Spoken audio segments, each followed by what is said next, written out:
Hello and welcome to Crux Investor. We caught up earlier today with David Cates, who's the CEO of Denison Mines. Action-packed conversation. We talk M&A, roll-ups, ESG, First Nations, permitting, freeze walls, and technical solutions. We also look to the future with regards to their field program and exploration program. So if you want our thoughts and opinions on any of those topics, the conversation, David, or the company, you can find that at cruxinvestor.com/club, where you can also find detailed company reports and analysis. We've got commentary from experts from around the world on a variety of companies and commodities, including our weekly uranium show in its 51st week now, where we give insights as to what is going on out there. It was truly fascinating. We do summaries of other interviews, in fact, all of our interviews, to save you some time because we know you're busy people. We've got training courses on there. But most exciting and most importantly to us is our thriving community of investors sharing their thoughts and ideas with each other in a nice, friendly and safe environment, free from judgment, trolling and abuse. And you should go and join them at cruxinvestor.com/club. I think you'll really like it. And we'd love your feedback too. So give us a like, leave your thoughts below. We get back to absolutely everyone. And if you want to see precisely what we talked about, do take a look in the list in the description below. David, how are you, sir? Matt, I'm doing well. I'm really glad to be back on and talking to you about all things uranium and Denison. It's been a long time. It kind of feels far too long. How have you been keeping? Well, we're doing as best we can. We're busy. The investor interest in our sector and our company has just taken off, which is a super exciting thing for, supporters that we've had for a very long time, following what we're doing, to see others kind of catching on. But to some point, it's also exhausting because we are dealing with many questions and we're really busy as well in our actual business activity. So exciting, exhausting, keeping well, all things considered. Perfect. And you yourself, you okay? Where are you huddled up? At home? Yeah, huddled up in Ontario, Toronto area, in Canada, and we're going through a bit of a tough spell right now with the pandemic. Government's got us shut in, so calling in from the home office. But in the big picture, we can't complain. My family's healthy, and I have the luxury of being able to work from home. So good. I'm on the fortunate side here. Fantastic. Well, we can talk about it in a bit, but I think COVID has been uranium's friend, it seems. So I don't feel too sorry for you in that regard. Hey, got a whole bunch of new followers since we last spoke. Lots more generalists coming in. Don't quite necessarily understand the uranium space or mining investment, quite frankly. So we're going to help them understand a little bit more about you. But why don't you kick off with a 1-minute summary of your business, and I'll pick it up from there. Perfect. And that's a great idea. So Denison's an advanced uranium developer. We're focused in the Athabasca Basin region in northern Saskatchewan.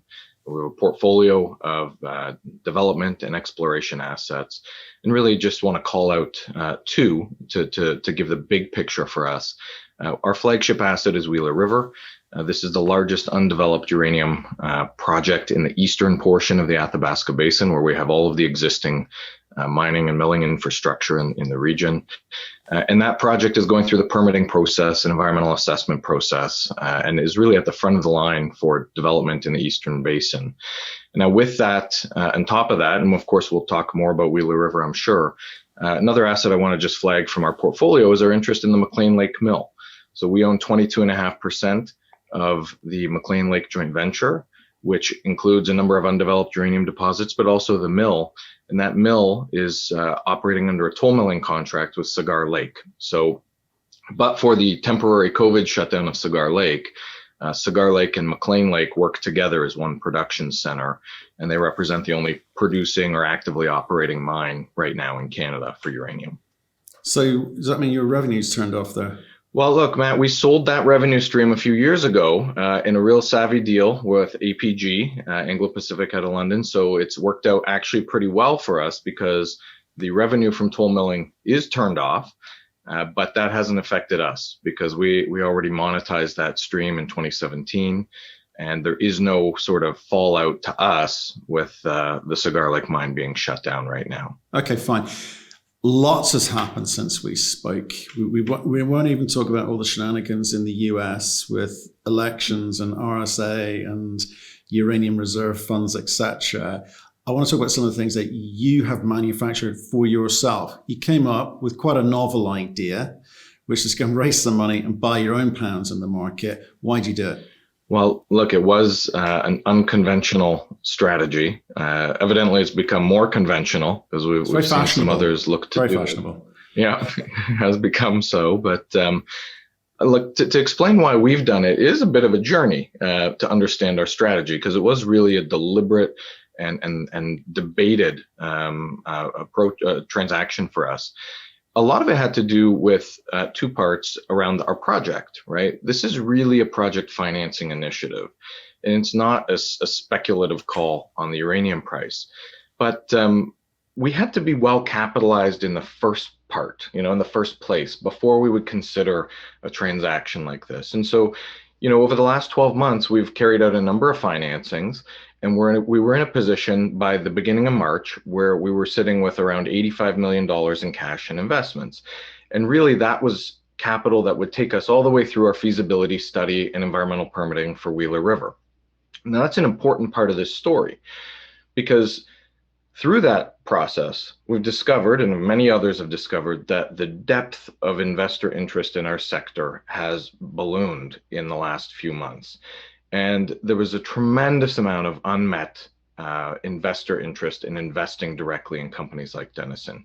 We saw that through our own financings. We saw it through other financings where there was massive oversubscription on financings that were being put into the market. This is where we started to think about, we don't need that money. We don't need more money. We've got $85 million in cash and investments. We can see ourselves through feasibility study.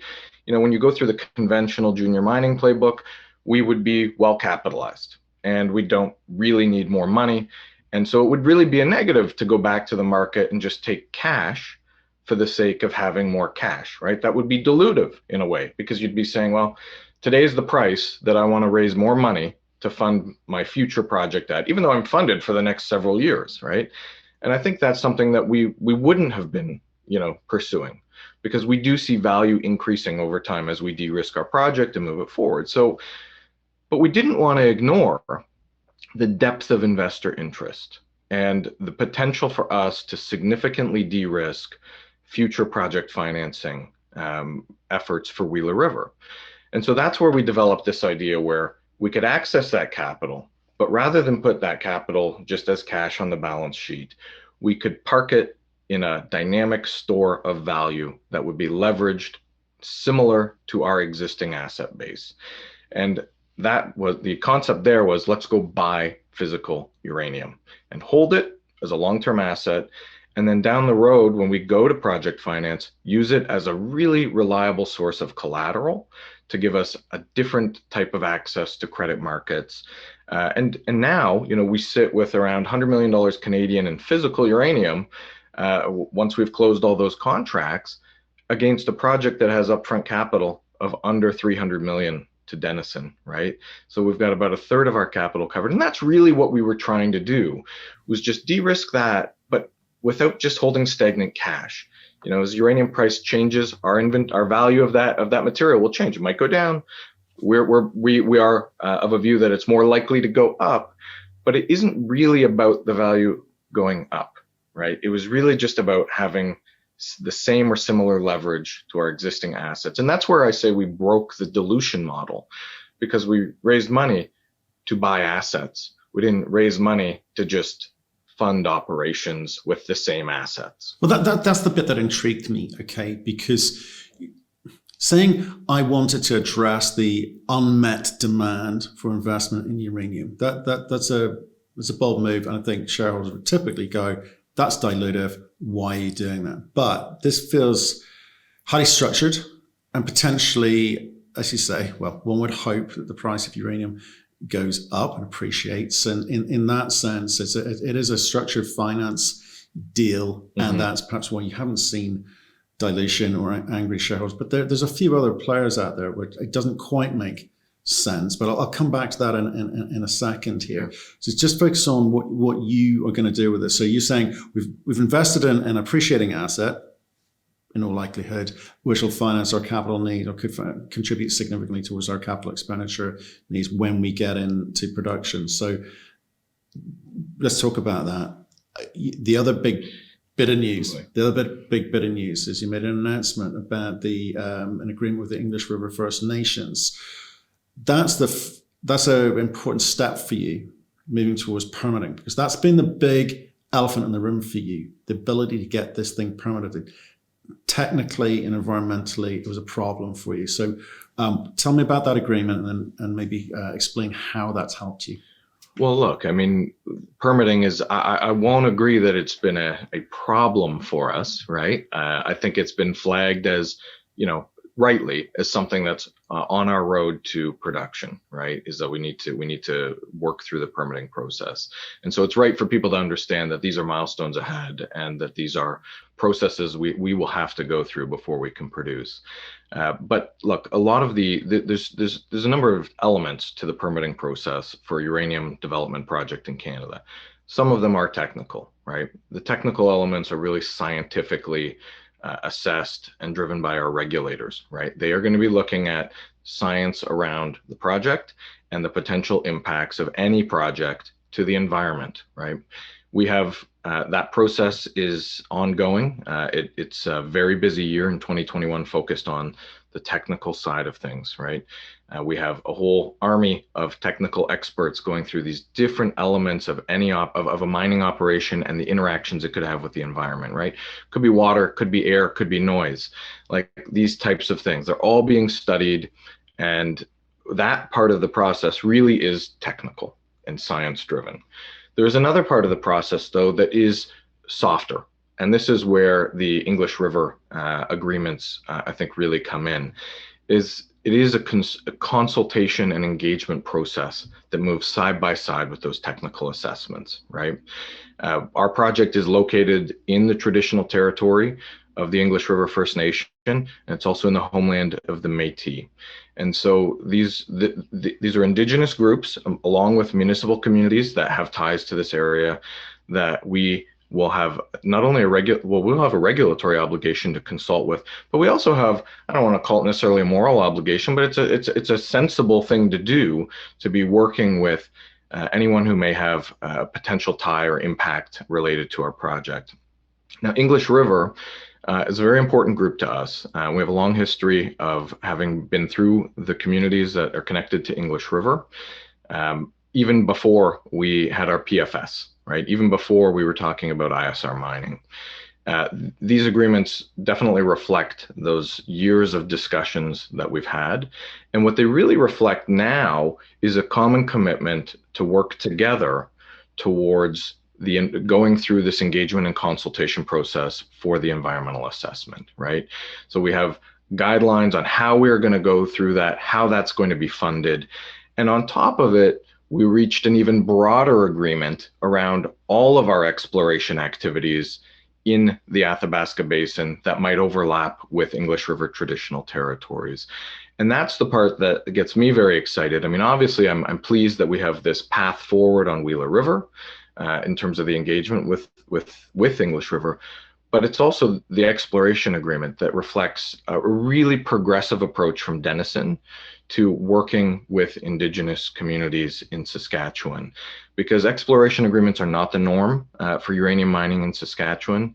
And we've really embraced the opportunity to create a new norm that does reflect our respect for the Indigenous communities that do have ties to the territories where we're operating. Okay, so because it's a participation and funding agreement plus LOI in connection with advancement of the proposal of the ISR project, right? So what I'm trying to work out is, how meaningful is this? Is this we're going to agree to try and find a way of working together?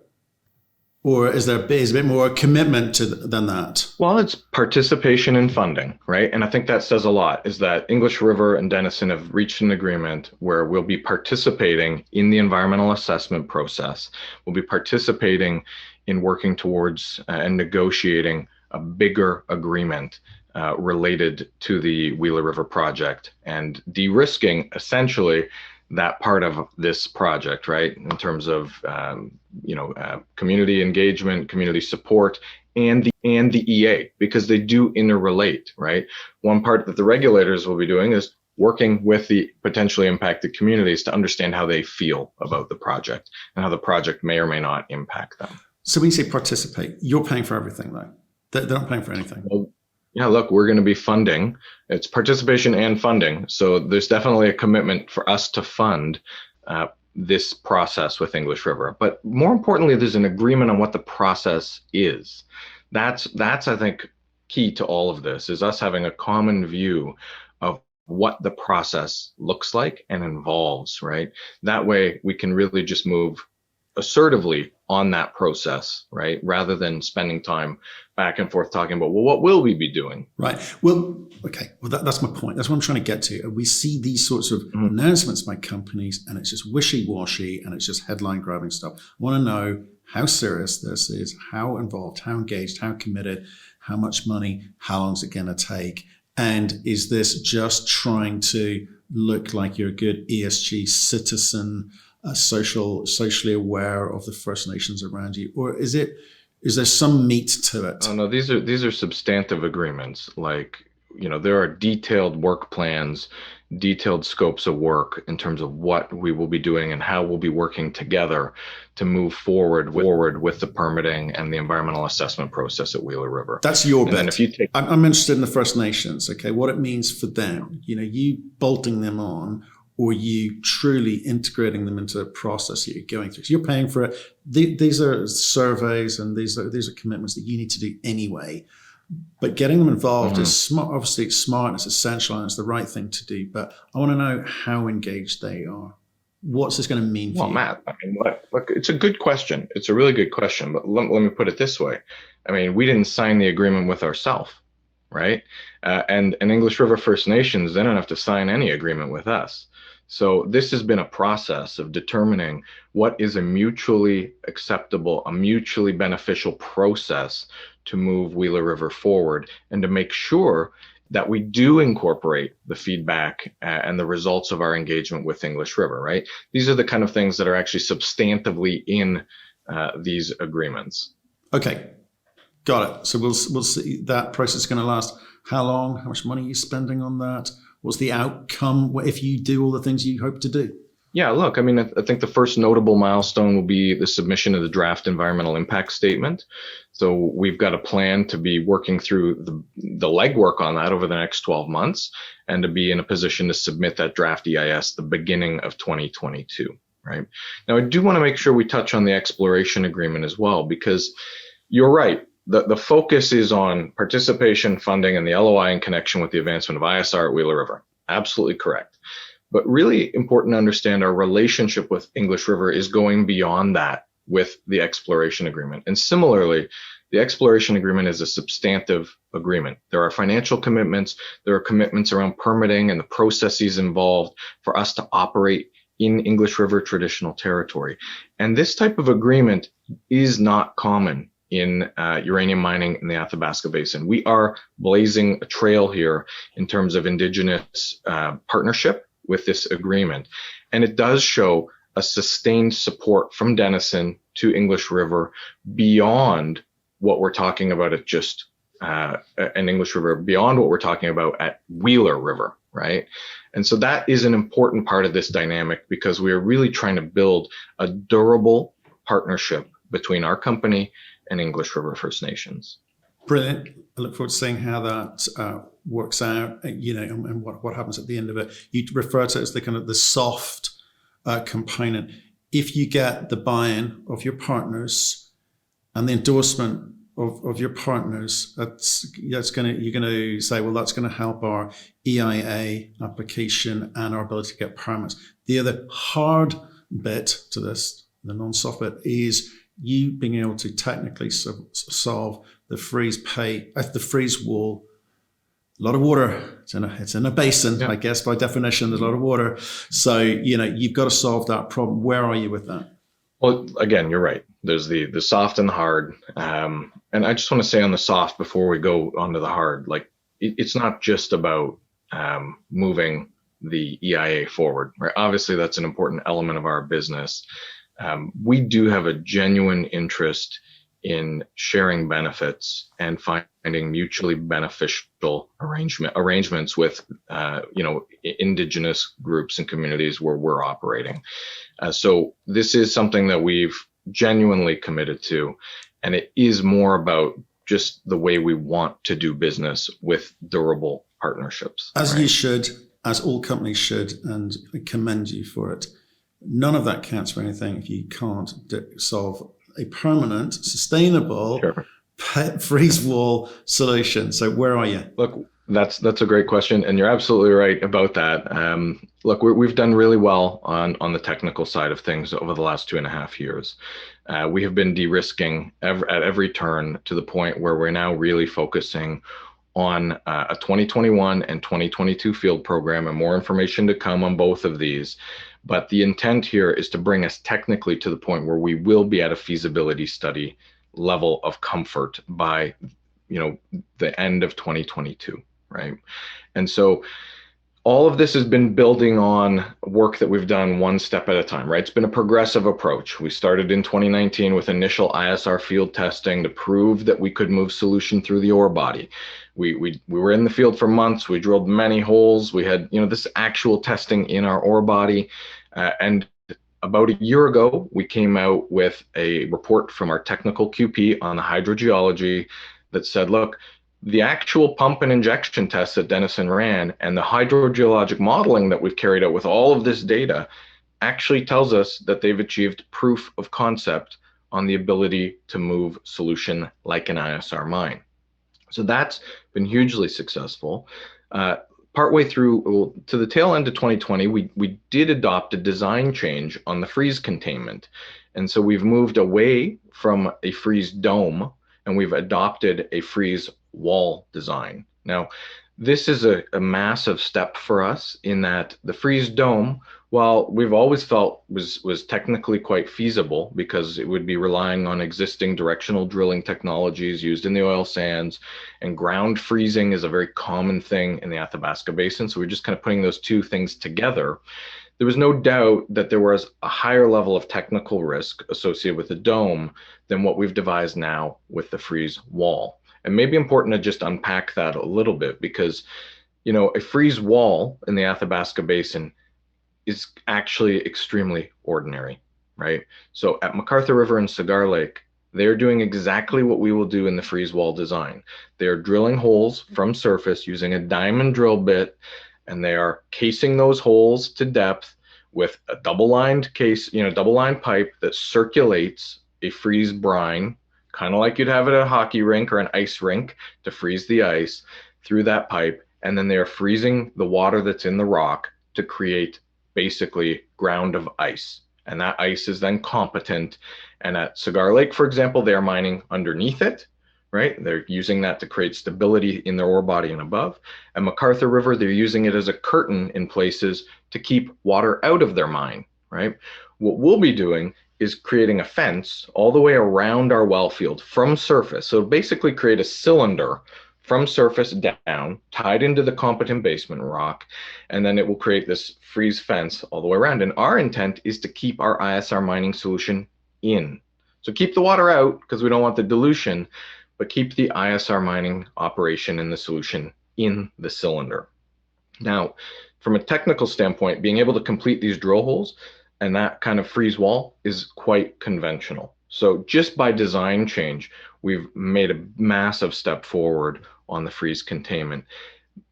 One of the most important parts, though, is the environmental piece, right? Because now, instead of having this dome, 400 meters below surface that we were piercing with the ISR wells, we now have everything from surface down within our freeze column, if you want to call it that.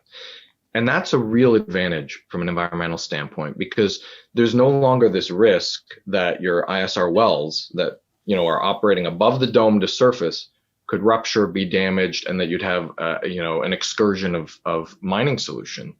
Now we have the entire operation contained within this freeze perimeter, and we're quite upbeat in terms of what that will mean for the permitting process, in terms of people understanding the environmental impacts. Like, we've really created a fail-safe around the operation now. How long were you sure that the dome solution was the right solution for you? Well, at the time, right, the dome was really designing, was really replicating the textbook for ISR mining, right? So, and maybe a bit of a history lesson might make sense on that, right? Like, typical ISR environment, for uranium is you're going to have a confining layer below your deposit, confining layer above your deposit, and you're going to be mining in the middle. And so in the Athabasca Basin, we have the confining layer below. We don't have a confining layer above. And so the dome was meant to replicate that by at depth creating this chamber that essentially was creating the textbook or closer to textbook environment. What was really important was all the test work we did in 2019. With all of that pump and injection testing right in our ore body, we discovered that solution that we inject into the ore body at 400 meters does not actually migrate vertically. Minimal migration vertically because the ground itself is disrupted. It's broken up. This is all about this type of deposit at that depth. Solution moves laterally. That started to open up the idea of moving away from the dome because maybe we don't need a top on this deposit. And that's what got us into using the wall design, where we could now actually contain the entire operation and realize that we don't, if we inject a solution in 400 meters deep, it doesn't start coming back up. It stays there. And especially when we're then pumping it out from that depth. So, now we've realized through actual field work that the cap isn't at all needed. And that's allowed us to then design a better form of freeze containment that's better for the environment. And it really reduces our operational risk. And really important element we haven't touched on yet, allows us to develop the mine in a phased way. So we don't need to dome the entire deposit up front. We can create a wall around a first phase and then extend it to a second phase and a third phase. And that should allow us to reduce our upfront capital costs on the freezing and really allow us to be more nimble as we develop the deposit over the life of the mine. Okay, the reason I ask this and the question I'm about to ask you is because you need to deal with this to persuade people that you should be given a permit. So technically you thought you had the right solution, and with all things technology, there's something better comes along because of better new thinking, new data, and you change things. So I kind of, I'm not necessarily concerned that you've gone from one to the other. It's more an evolution. So that's fine. Yeah. What happens if we have a scenario like another Fukushima, some sort of black swan event, market crashes, you guys go bust. You've got to keep this freeze wall going. It takes energy. It takes. He deals with that. Whose liability is that? In that scenario? Well, look, so in operation, like, this is a very reasonable questions that we get like all the time through the community consultation process. I mean, people are rightly concerned about operating these mines and even closure and how they'll sustain in good and bad times. Number one, with our cost profile, I do think we have a very good prospect of operating even in very bad markets, right? Because we have such a low cost. But you know what I mean? All empires rise and fall. So let's go with the what if. 40 years down the line, fair enough. You're long gone. The company, whatever, bad times. How does something like this, because it's going to be sustainable, because you're talking about a good ecosystem, and I'm sure you get asked this a lot, but so tell us, what's the answer? Yeah, so look, the freeze wall, right? It will stay up until the mine has been reclaimed, okay? There is no doubt a cost to installing it, and there's a cost to maintaining it. I will say that the cost to maintaining it is low, because it's one of those things where when you build an ice block, right, and once it's frozen, it doesn't take a lot of energy to keep it frozen when it's in the ground. But to your point, there are quite clear requirements from the government of Saskatchewan around any mining operation, where, for example, we will need to post financial assurances that cover the complete closure cost of this mine as soon as we are essentially in operation, right? Now, we already do that with our interest at McLean Lake. And so the concept is that if, for example, Denison disappeared, right? Like literally, poof, we disappeared one day. The money is already on deposit, it's already secured so that someone else can come in and do whatever it takes to shut the mine down, and not just shut it down, reclaim it, right? So the government of Saskatchewan has a very strict and stringent process for that, and we will have to comply with that and post that type of financial security. Right. So you're going through a process now of looking at your new design. I know it's from last year, but it's a new design. Will that have delayed things as far as the permitting process is concerned? Are you putting your timelines out? What have you heard, or what do you know with regards to that? Because when we talked last May, you said 2 to 3 years, easy. Yeah, so we've been, well, easy. Nothing's actually easy. Come on, that's not the quote. But look, we were delayed by COVID-19, right? That's the real delay. This time last year, we were about to start building, a road show together to tour through the communities in northern Saskatchewan and talk about our project. Right now, you're right. We would have been talking about a freeze dome this time last year. So we took the pandemic delay because really it was not right for us to start touring during the onset of this pandemic. We paused the environmental assessment process through 2020. We took that time and we moved certain files on the EA forward, including this freeze wall design. And so now with that freeze wall design settled, we've restarted the EA in January and all this consultation. And so, in terms of will there be a delay because of this design? There won't, because really we took the COVID delay and moved the design forward. And now we're at the right point in terms of consultation where we can consult on the design that we're moving forward with, which is the freeze wall. The freeze wall does have the potential, though, to shorten our timelines for construction because of the phased approach. Right? We no longer have to dome or freeze the entire deposit to start mining. We can just create that fence around our first of 5 phases, which is a much smaller endeavor than setting that full dome over the deposit. Okay, you're bustling to tell us about this phased approach. So let's talk about it. Let's talk about it. Because I think one of the things I liked when we talked last May was a slightly unique approach to the CapEx solution. It could have been a very big CapEx number. It's sub 300 million from last year. And you're suggesting it perhaps could even go lower with this new setup. So I did like that a lot. It was kind of unique, and instead of saying, "Oh, it's about scale," this is about getting into production. So let's assume permits are got, they are granted. This phased approach, that's going to be what, market dependent, or what? How are you planning it out? What are the options for you? Yeah, look, I mean, the phases they're not that complicated.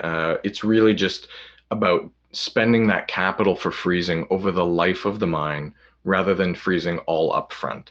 And so there is real potential for us to reduce our upfront CapEx on freezing because we're no longer freezing the entire deposit. We will freeze in phases. Now, it will mean that capital will go to sustaining CapEx rather than initial CapEx.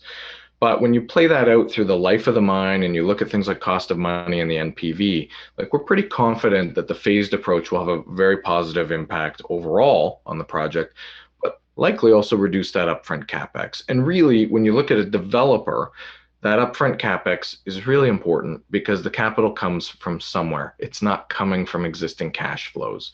And that's how we're trying to manage and maximize the value we can create for our shareholders. And that's where we were talking last year about the phased approach. I mean, we could build Phoenix and Griffin together and spend $1 billion up front, and we'd have a bigger NPV, but we'd also have to, raise that $1 billion up front, right? Here we can raise, we're looking at about $300 million up front for Denison's share, right? We're 90%. And that can be the catalyst that starts cash flow, that gets our company running, and really minimizes the dilutive effect to our shareholders of starting the mine. The phased approach is also important from a risk standpoint. What we'll have to do to start this mine up is now much smaller scale from a freezing standpoint. A lot of things happen when people build mines, right? A lot of things can go wrong.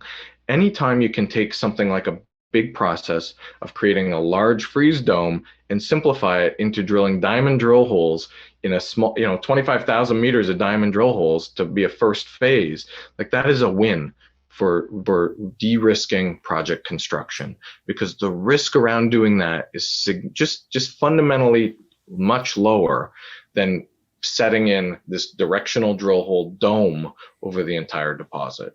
And so we see that as a big win with this phased approach as well, is that we're just simplifying that startup construction process as well. Okay, I understand that giving yourself some optionality on that. Good. Like kind of like the way you structure the CapEx last year. Good. You've thought about this one. Can I just? I need to come back because this question sort of slightly bugging me. I didn't ask with regards to the buying pounds in the marketplace. So I think it has been positioned by some observers as, oh, fantastic, Denison are going out there and they're mopping out all this mobile inventory in the marketplace. Well done them. Problem will be solved at that point. You're saying to me, no, the problem you were trying to solve was I'm addressing unmet demand for investment in junior equities, right? One. The byproduct of that is maybe mopping up some mobile inventory, but there's a lot out there. And what kind of I was surprised by was how quickly you got access to it. What is that? Because you bought it pretty quick, right? Within a month. Yeah, and so look, I'm glad you brought it back up because I think there's a few more things we can touch on here. So let's talk about how we mopped up the material, but before that, let's just talk a little bit more about what we'll do with those pounds, right? Because I think this is again something that's misunderstood in some camps around the strategy. Like, it is a store of value to support future project financing. Okay, what does that mean? So it could mean that we borrow against these pounds, right? Use them as collateral. We are not trying to sell these pounds to raise money later, right? That would make it sort of speculative. If the price goes up, great. We think that if the price stays the same, that's actually the strategy. Have $100 million of material that we can borrow against, and then ultimately you borrow against that material. You build your mine, you pay off the debt. The debt's been low cost because it's secured against that material, and that material becomes available like partway through your mine life to sell to your customers, right? That's what we're trying to do with this material. The other things you can do is help you contract with utilities. Having a new mine or building a new mine is a tough thing for a utility to support because they want to make sure they get the pounds. Well, no better way to de-risk that than to already have the 2.5 million pounds so that the utility customer can be comfortable they will get deliveries from you. So that's really what we're trying to do, not trying to mop up the spot market, right? Now, that said, there is that collateral benefit that to acquire this uranium for that strategy, we have been in the spot market. Now, we were cautious around how we did this. We are not entirely sensitive to price, it wasn't a razor thin margin for us. I mean, we could pay a range of prices and we'd still be accumulating that store of value. So that gave us a lot of flexibility as to how we would approach this. I have heard sort of this feedback that, well, it looks like they acquired that 2.5 million pounds pretty easily, right? Well, I'll tell you, it was not that easy. We've guided that we have deliveries as far out as October, right? So these pounds were not all available today. We couldn't back up the truck and just say, hey, put the pounds in right now, and they were flowing out of the taps of the market. We had to work pretty hard to find these pounds, and we have many transactions. We did not go and hit 3 transactions to get 2.5 million pounds. I mean, we are approaching 20 different transactions to get up there. Lots of different pieces, lots of different pockets. And I have no doubt that we did end up sweeping off a good chunk of the material that was mobile to the market in the near term, but also in that sort of next 8 to 10 months. Now, there will be more material. There's always places where material will come out, but it's at what price? And, we certainly saw that as soon as we started taking chunks, prices were moving up to be able to liberate pounds into that market again. So it has mopped up the, not just us, but others acting at the same time. We have mopped up the low-hanging fruit in the market. And I think sellers are more selective right now, and we can expect that the price should see some level of stability. We're not the only ones commenting that. The price reporters and others are saying this seems to have set a new level that they expect to hold around $30.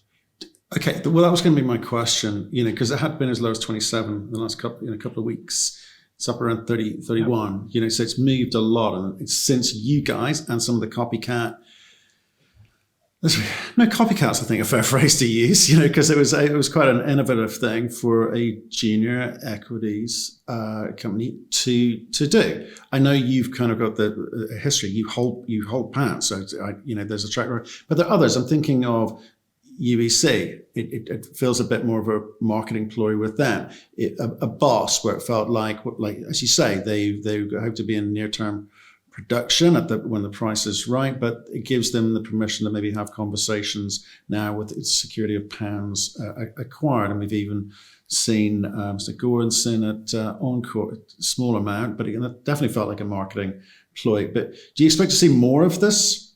Is it de rigueur? Well, look, it's hard. I've been of two minds on this whole thing, because obviously we worked very hard to put this strategy together, and we think it's a great strategy.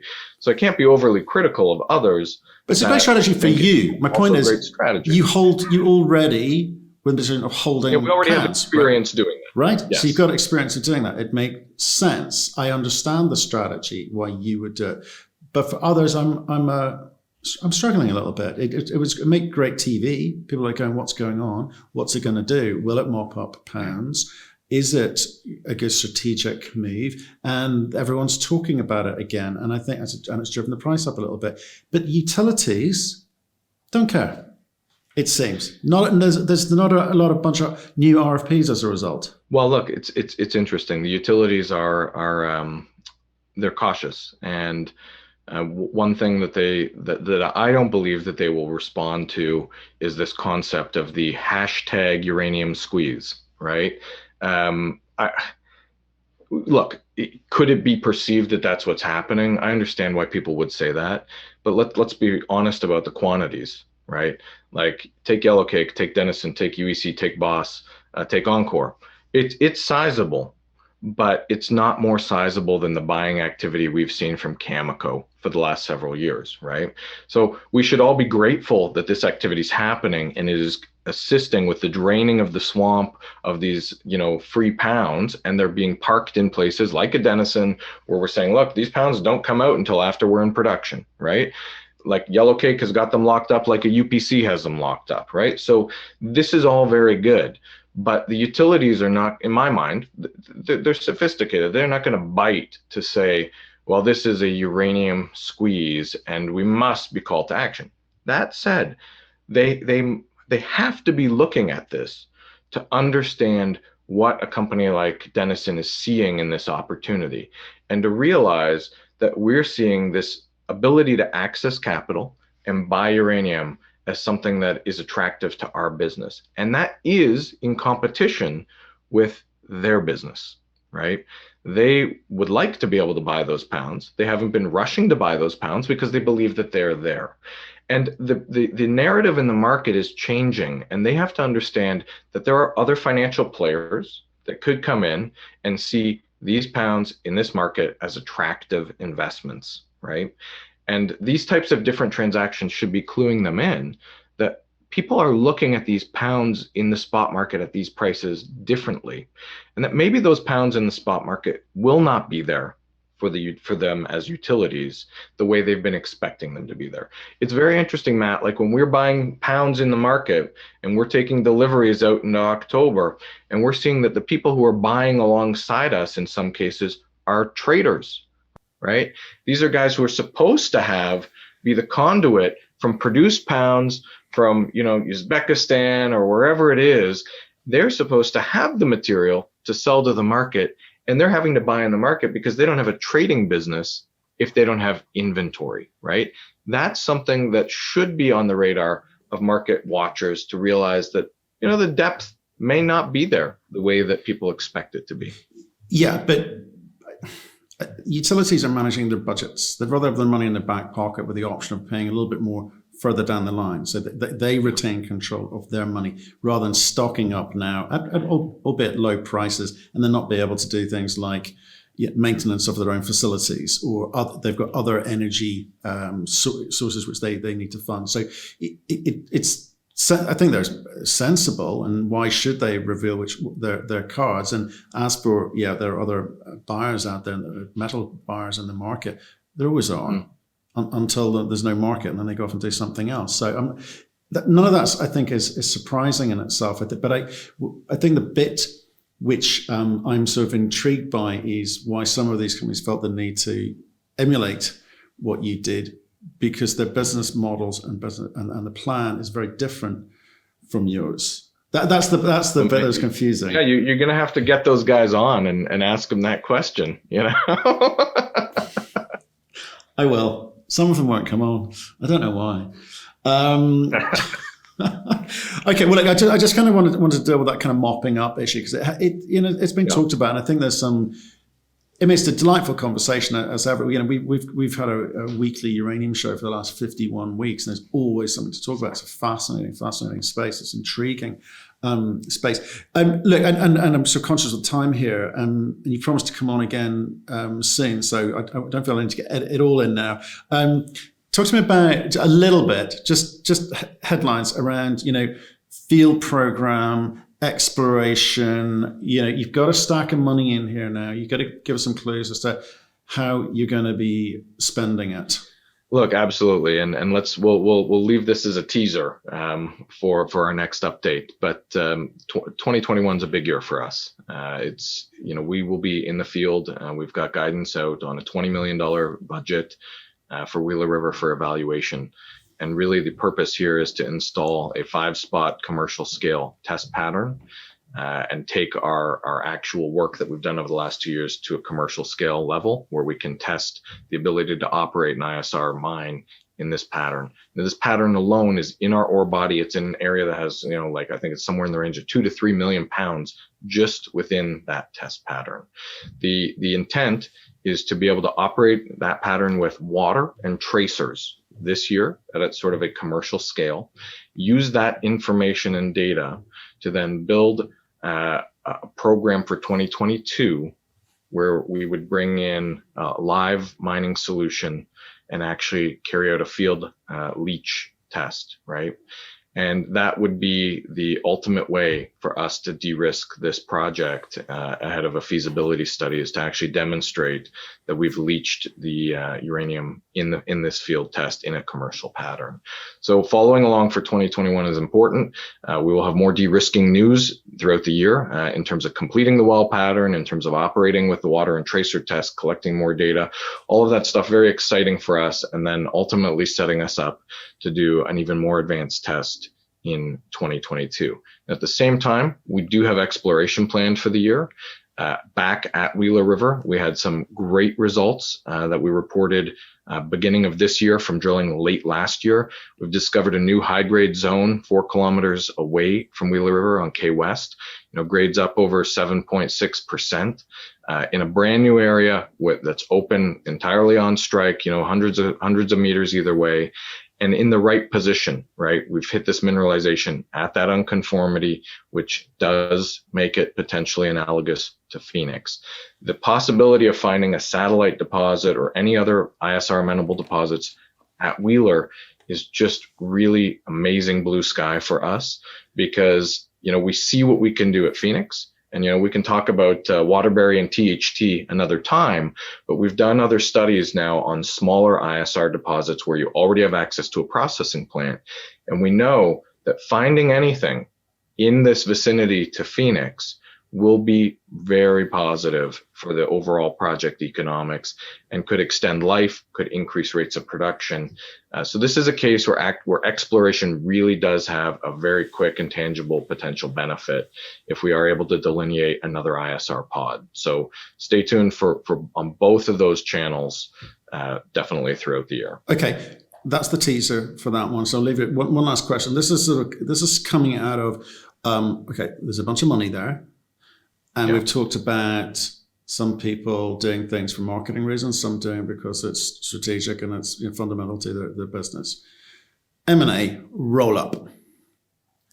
People are talking about it. People are saying it's inevitable. The CEOs that I talk to, everyone knows what the good assets look like and what the good companies look like, and everyone knows what the bad ones look like. But that's not going to stop the inevitable thing, which happens in mining, is someone's going to roll up a mixture of all of the above and create some potential super behemoth in the shape of a large uranium company, which fundamentally doesn't stack up but looks great on paper. Do you think someone's going to do a roll up?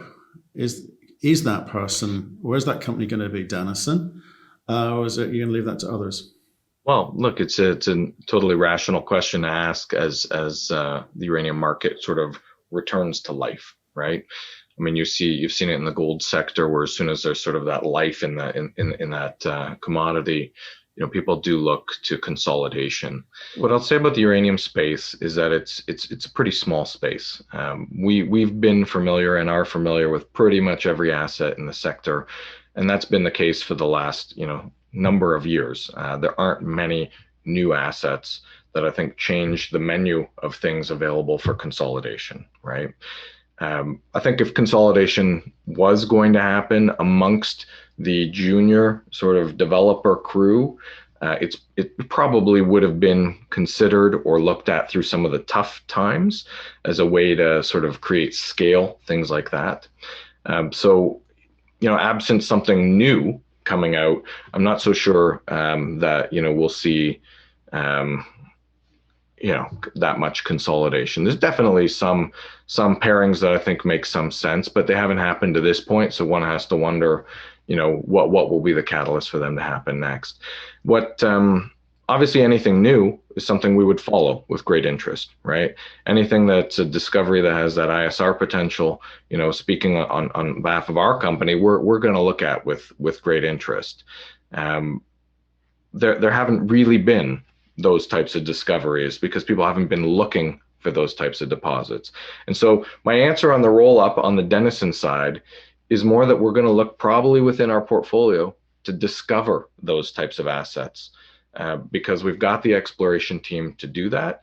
And nobody else has found them. So we'll take our team, go look for those deposits, try to build organically. But I think there's a bigger picture discussion, above us that says, like, what will happen in our sector? And you've got an interesting situation where you've got developers that are moving assets forward at a rate that's, much faster and with much more motivation than any of the majors. But at the same time, you have the majors commenting on how short the market will be, right? So the narrative out of some of the majors has evolved over the last 3 or 4 years, where it was a commentary on, well, there should be no new investment in greenfield exploration, and it will be an incumbent's recovery. Well, I don't think I disagree with that. I mean, if you have an existing mine, then you're probably going to be able to exploit a rising price before a developer. But then the narrative has pivoted over the last, call it, year to say, well, it's not just one McArthur River that needs to come back online. It's maybe 5 of them, right? So, okay, well, that's interesting because the majors don't have 5 McArthur Rivers. So I think that, and frankly, you probably do need greenfield development to be able to deliver 5 McArthur Rivers. And so I think that's should be starting to flag for people that as we move forward in this cycle, the companies that have advanced their assets, the companies that are in a position where they can produce or are producing, those ones will be the sort of ripest cherries for the majors when they look to fill in those 5 McArthur Rivers that they will need. And I totally get that, and we discuss this weekly at cruxinvestor.com/club, the weekly uranium show, where we talk about some of these issues. Those are good problems to have. My concern is the way that the game is played in the marketplace, because you CEOs can't say much about each other's assets, although what good looks like and what not so good looks like. But you can't say anything. And us poor retail guys see some bright new shining Phoenix rising, and well, Matt, I've got something for you then. I've got something for you. I mean, look, Is it just between you and me? And this won't be a popular statement, okay, amongst some of my counterparts and peers. But if the assets were good, they were probably already owned by someone through the tough times, okay? If the assets are coming out of nowhere and you didn't even know about them and they're not a new discovery, it's probably because they were on the scrap heap, right? Thank you. Doesn't mean that there isn't a basis. Doesn't mean there isn't a basis to generate some value for shareholders through that. But I mean, if it didn't make it through the last cycle and it was already there, who's to say it's going to make it through this That's cycle? a different game, though. That's all I'm saying. That's playing the market or gaming the market. That's not the fundamentals of good projects. That's not the next McArthur River. That is gaming the market. And if you know what you walk into, value. Yeah, it's not to say people can't add value and change a narrative and change a project, but it's something to flag is that if it really had that potential, it'd have been in someone's hands. It'd have been something that someone was advancing or at least holding during the down years. Yeah. Watch out, folks. Be careful. Keep your eyes peeled. But in the meantime, David, thank you so much for that. Good to catch up. It was way too long the first time. You've promised to come back on more regularly. We'll see you soon. Oh, I do want to pick you up on that teaser of the exploration and field program. And you've got a few things out of the way today. So I'm more interested in how you move this thing towards getting in production, how the market is moving, and where you position yourself. Are you the next McArthur River? There's the question. Look, Matt, I appreciate it. Thanks again for having me.